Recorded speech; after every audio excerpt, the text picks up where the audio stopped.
अस्सलाम वालेकुम जी। आज हम अपना पहला लेक्चर स्टार्ट करेंगे डेटाबेस बुक का, फाइल प्रोसेसिंग सिस्टम। ये बेटा पहला कंप्यूटर बेस्ड मेथड था बिज़नेस एप्लीकेशन को हैंडल करने के लिए, यानी कंप्यूटर के ज़रिए पहला तरीक़ाकार था जिसके ज़रिए हम बिज़नेस एप्लीकेशंस को मैनेज करते थे। यानी कारोबार में जो हमें डाटा चाहिए होता है उसको स्टोर करने के लिए जो पहला तरीक़ाकार था उसे नाम क्या दिया गया, फाइल प्रोसेसिंग सिस्टम। इसमें क्या होता था, इसमें आपने हर चीज़ फाइल के अंदर स्टोर करनी होती थी। यानी इसमें जो मेन ऑब्जेक्ट है वो कौन है जी बेटा, फाइल है।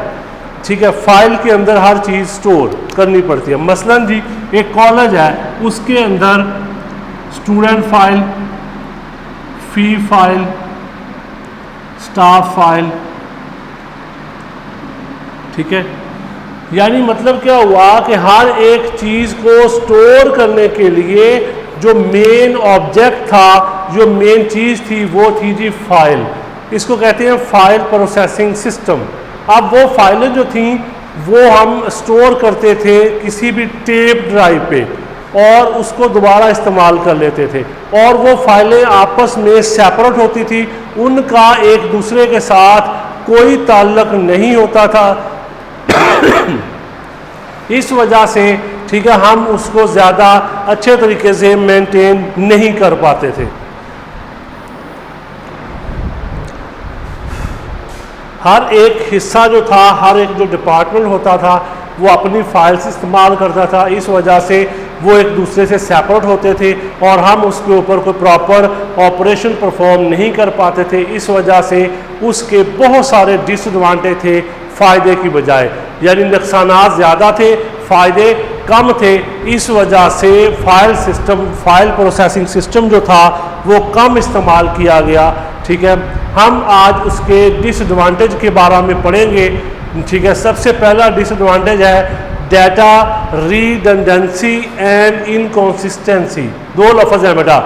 रिडंडेंसी का मतलब होता है जायद हो जाना। ऐसी चीज़ जो दो मरतबा आए उसे हम क्या नाम देते हैं, रिडंडेंसी कहते हैं। इनकंसिस्टेंट, गैर तसलसल।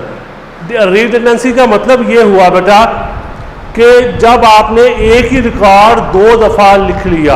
अब दो दफ़ा कैसे लिखा, देखो बेटा, जब एक स्टूडेंट आएगा, हमने पहला रिकॉर्ड उसका स्टूडेंट में लिखा, दूसरा रिकॉर्ड फी सेक्शन में, ठीक है, और तीसरा रिकॉर्ड उसका लाइब्रेरी में, चौथा रिकॉर्ड उसका हॉस्टल में। एक ही रिकॉर्ड 4 जगहों पे आ गया। अब क्या होगा, ठीक है, एक ही चीज़ 4 दफ़ा आ गई, डुप्लीकेशन हो गई। इसको कहते हैं रिडंडेंसी।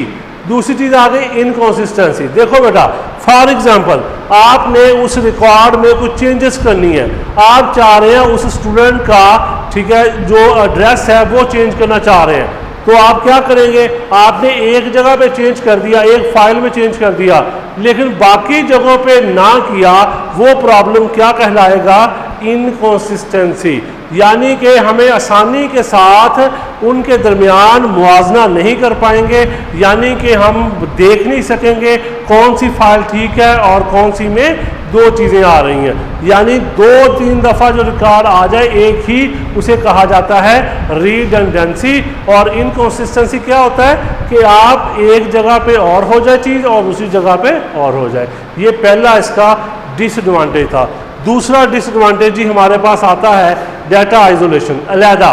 इसमें तमाम फाइलें एक दूसरे से सेपरेट होती हैं। ठीक है, यानी मतलब क्या हुआ कि हम चाहते हैं वो बच्चे जिन्होंने फीस जमा नहीं करवाई, हमने उनको ईमेल करनी है। अब उनकी जो ईमेल है वो स्टूडेंट फाइल में मतलब रिकॉर्ड पड़ा है, उनका जो फ़ी का रिकॉर्ड है वो फ़ी फाइल में पड़ा है। अब हमारे पास कोई ऐसा तरीक़ाकार नहीं है जो कि एक ही वक्त में दोनों फाइलों से रिकॉर्ड, ठीक है, डाटा को ले सके। इस चीज़ को कहते हैं डाटा आइसोलेशन, यानी सेपरेट, अलग-अलग चीज़ें पड़ी होती हैं, इस वजह से ठीक है उसे इस्तेमाल नहीं करते। तो डाटा आइसोलेशन क्या चीज़ है कि जिसमें फाइल्स जो होती हैं वो क्या हैं, सेपरेट हैं, अलग-अलग हैं एक दूसरे से। ठीक है, इस वजह से हम उसे इस्तेमाल आसानी से नहीं कर पाते।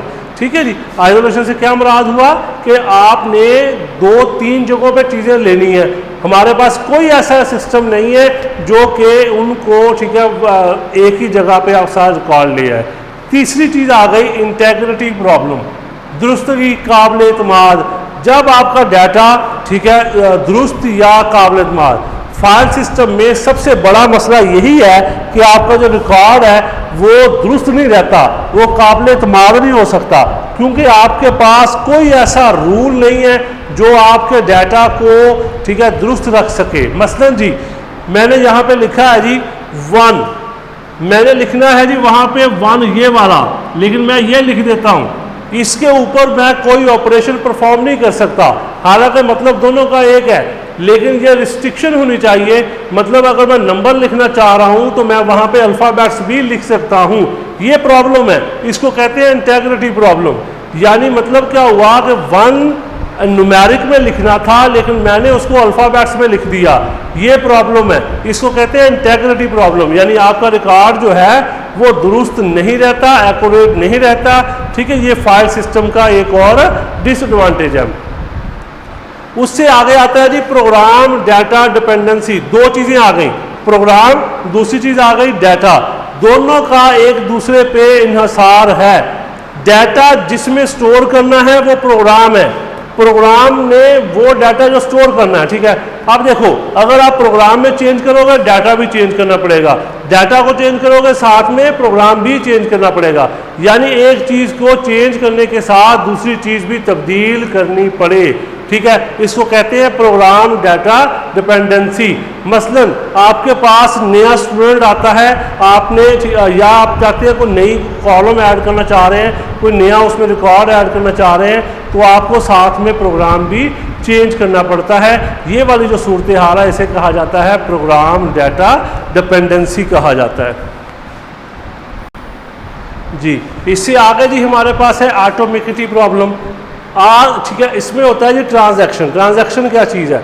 ट्रांजैक्शन होती है बेटा किसी भी प्रोसेस को कंप्लीट होने में जितने स्टेप परफॉर्म होते हैं उनका जो मजमुआ होगा हम उसे ट्रांजैक्शन कहते हैं। ऑटोमेटिसिटी में ये प्रॉपर्टी है बेटा कि आपने क्या करना है, या तो वो ट्रांजैक्शन मुकम्मल हो, यानी मतलब पूरे स्टेप पूरे हों, या बिल्कुल कुछ भी ना हो, ठीक है। वो कहता है transaction should take place as a whole, मुकम्मल तौर पे होनी चाहिए या बिल्कुल नहीं होनी चाहिए।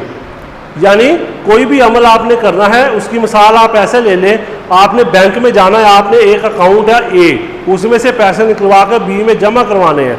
आपने ए से पैसे निकलवा लिए लेकिन बी में अभी जमा नहीं करवाए, तो वो सिस्टम क्रैश हो गया। वो प्रॉब्लम क्या कहलाता है? ऑटोमेटिसिटी प्रॉब्लम कहलाता है। यानी आपने एक मसला हल कर लिया, दूसरा हल नहीं किया वो मसला ऑटोमेटिसिटी है। वो कहता है जी तो आपने क्या करना है, या तो ए से पैसे निकलवा के बी में जमा करवा ले, या ए से पैसे भी निकलने नहीं चाहिए, ठीक है। यानी या तो सारा अमल होना चाहिए या बिल्कुल भी नहीं होना चाहिए। इस चीज़ को कहा जाता है ऑटोमेटिसिटी, ठीक है। ऑटोमेटिसिटी प्रॉब्लम कहा जाता है। यानी आपने ट्रांजैक्शन पे अमल करना है, या तो मुकम्मल अमल करना है या बिल्कुल अमल नहीं करना, हम उसे ऑटोमेटिसिटी कहते हैं। यानी अकाउंट ए और बी की मिसाल है, यानी ए से पैसे निकलवा के बी में जब तक जमा ना हो अमल पूरा नहीं होना चाहिए। अगर ए से पैसे निकाल दिए बी में ना हुए तो वो भी गलत चीज़ है। फिर आता है सिक्योरिटी का प्रॉब्लम। ये सबसे बड़ा मेन मसला है जी। फाइल सिस्टम आपको किसी किस्म की कोई सिक्योरिटी नहीं देता। आमतौर पे ऐसा होना चाहिए जो अदारे का चेयरमैन है या एडमिनिस्ट्रेटर है उसके पास राइट होने चाहिए, वो डाटा को डिलीट भी कर सके, चेंज भी कर सके। लेकिन यहाँ पे ये होता है कि ये सारे आपस में बराबर होते हैं। डाटा एंट्री ऑपरेटर अपनी मर्जी से जो मर्जी कर सकता है, उसके ऊपर कोई रिस्ट्रिक्शंस नहीं है। इस वजह से ये सिक्योरिटी प्रॉब्लम आते हैं हमें। यानी कोई पासवर्ड की सहूलत नहीं देता, कोई बायोमेट्रिक की सहूलत नहीं देता, ठीक है जी। इसके अंदर और राइट्स का भी मसला होता है, जो मर्जी शख्स जो मर्जी कर सकता है, ठीक है जी। ये सिक्योरिटी का प्रॉब्लम है जो हमें फेस करना पड़ता है फाइल सिस्टम में। और जो लास्ट प्रॉब्लम है हमारे पास वो है जी प्रोग्राम मेंटेनेंस, देखभाल। ये सबसे बड़ा मसला कह सकते हैं आप लोग। आपका ज़्यादा टाइम जो है वो या ज़्यादा रकम जो है वो खर्च हो जाती है मेंटेनेंस पे, यानी देखभाल पे। यानी आप प्रोग्राम ठीक है अपने डाटा की देखभाल पे ही ज़्यादा टाइम लगा देते हैं, ज़्यादा खर्च कर देते हैं, जिसकी वजह से आपको काफ़ी सारा नुकसान होता है। ठीक है, ये जिससे ठीक है कुछ डिसएडवांटेज थे फाइल सिस्टम के, इसको आपने अच्छे तरीके से रीड कर लेना है, अच्छे तरीके से इसको समझ लेना है। अगर आपको किसी भी किस्म का कोई प्रॉब्लम हो तो वो आप मुझसे रब्ता कर सकते हैं। अपना ख्याल रखिएगा जी। अल्लाह हाफिज़।